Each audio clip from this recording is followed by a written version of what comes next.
Movie के starting में हमें एक यूनिवर्सिटी को दिखाया जाता है जहां पर मेडिकल रिसर्चर्स डॉक्टर फ्रैंक और उनकी असिस्टेंट डॉक्टर जोई एक सीरम पर काम कर रहे होते हैं। दरअसल इस सीरम से मरे हुए लोगों को जिंदा कर सकें। इनकी टीम में और भी कुछ लोग होते हैं जिसमें से एक होती है ईवा, जो इनके पूरे प्रोजेक्ट को रिकॉर्ड कर रही होती है। अब इनका सीरम बन चुका है, इसीलिए सीरम को टेस्ट करने के लिए अपने लैब में एक डॉग को लाते हैं जिसके ऊपर इन्होंने पहले से भी टेस्ट किए थे और अब ये पूरी तरह से मर चुका है। हम देखते हैं उसकी आंखों में कैटरैक्ट है, यानी कि वो आंखों से देख नहीं सकता। इसके बाद इस सीरम को उस डॉग की बॉडी के अंदर इंजेक्ट करते हैं। जैसे ही डॉग की बॉडी में सीरम इंजेक्ट किया जाता है वो वापस से जिंदा हो जाता है। साथ ही रात को जोई जब सो रही होती है तो वो उसके बेड के ऊपर आकर जोई को घूरना शुरू कर देता है।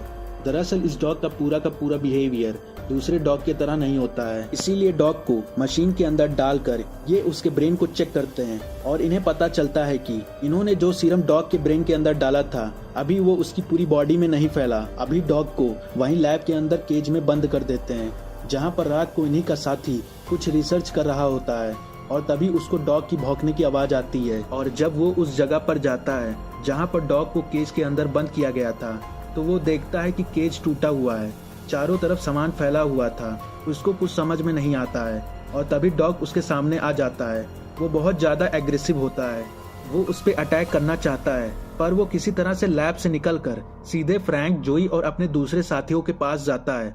उन्हें सब कुछ बताता है कि किस तरह से डॉग ने उसके ऊपर हमला करने की कोशिश की, किस तरह से वो एग्रेसिव हो गया था। लेकिन उसकी बातों पर कोई भी ज्यादा ध्यान नहीं देता है, पर फ्रैंक को लगता है कि कुछ तो गड़बड़ है। इसीलिए वो फिर से एक बार डॉग के ब्रेन को चेक करता है जिससे उसे पता चलता है कि डॉग के ब्रेन के सेल्स अपने आप ही बदल रहे हैं। फ्रैंक अगले दिन वो डॉग को अपने साथ लेकर यूनिवर्सिटी जाता है जहाँ पर वो यूनिवर्सिटी की टीम से मिलता है। टीम को इनके एक्सपेरिमेंट के बारे में पता चल चुका होता है। वो कहती है कि हमने तुम्हें सिर्फ कोमा के पेशेंट के ऊपर एक्सपेरिमेंट करने की इजाजत दी थी, तुम नेचर के खिलाफ नहीं जा सकते। हालांकि फ्रैंक उसे समझाने की कोशिश करता है कि मेडिकल में एक नई क्रांति हो सकती है, पर वो उसकी बात नहीं मानती और वो उसके प्रोजेक्ट को वहीं पर बंद करवा देती है और साथ ही उनके लैब पर छापा भी पड़ जाता है। उन्हें बताया जाता है कि तुम्हारे पूरे प्रोजेक्ट को बड़ी बड़ी फार्मास्यूटिकल कंपनी ने अब खरीद लिया है, इसीलिए उन्हें किसी तरह से फंडिंग नहीं मिलेगी।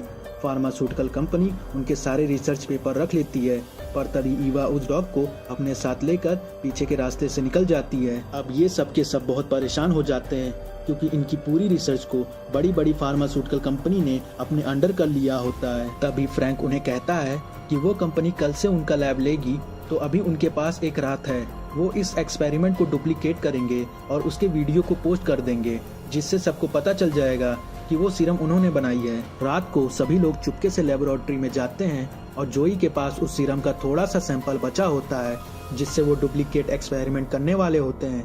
वो एक मरे हुए डॉग पे टेस्ट करते हैं, लेकिन जैसे ही जोई स्विच पुल करती है वैसे ही उसे करंट लग जाता है जिससे उसकी मौत हो जाती है।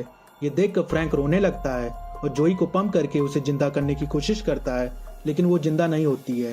तभी फ्रैंक देखता है कि जोई उनकी सगाई की रिंग निकालना भूल गई थी, जिसकी वजह से उसे शॉक लगा और वो मर गई।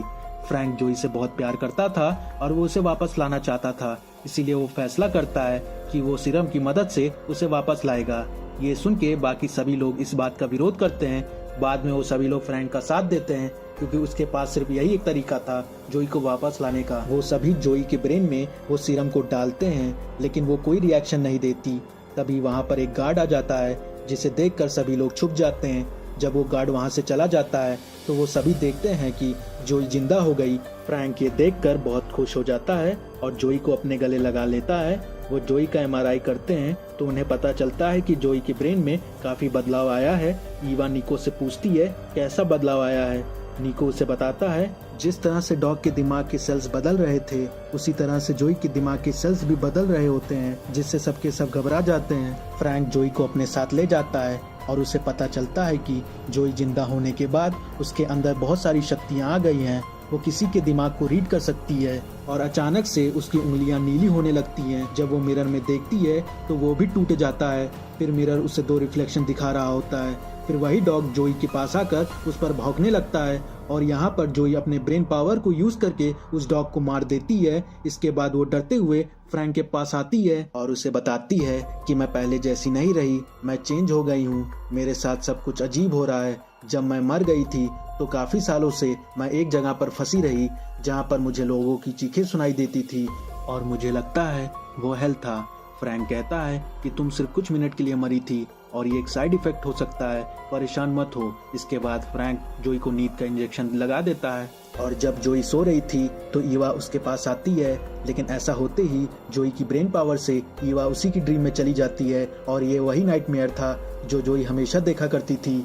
यानी कि जोई जब छोटी थी ईवा उससे बात करने की कोशिश करती है लेकिन वो कुछ नहीं कहती। इसके बाद ईवा की आंखें खुल जाती हैं। जब वो बात फ्रैंक को बताती है, फ्रैंक हैरान हो जाता है क्योंकि उसने जो देखा था सेम जोई का सपना था।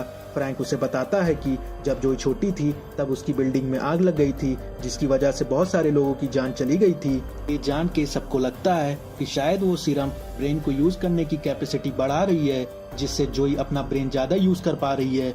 कुछ देर बाद निको जोई से मिलने जाता है तो जोई अजीब सा व्यवहार करती है। वो निको को जबरदस्ती किस करने की कोशिश करती है पर निको उसे मना कर देता है। ये देख के उसको बहुत गुस्सा आता है। वो निको को अपनी शक्तियों से कबर्ड में फेंक देती है और उसके बाद वो कबर्ड को पिचका देती है जिससे निको की मौत हो जाती है। जब क्ले, फ्रैंक, ईवा को निको नहीं मिलता है तो वो सभी लोग डर जाते हैं। क्ले फ्रैंक से कहता है उसे लगता है कि जोई ने ही उसे गायब किया होगा।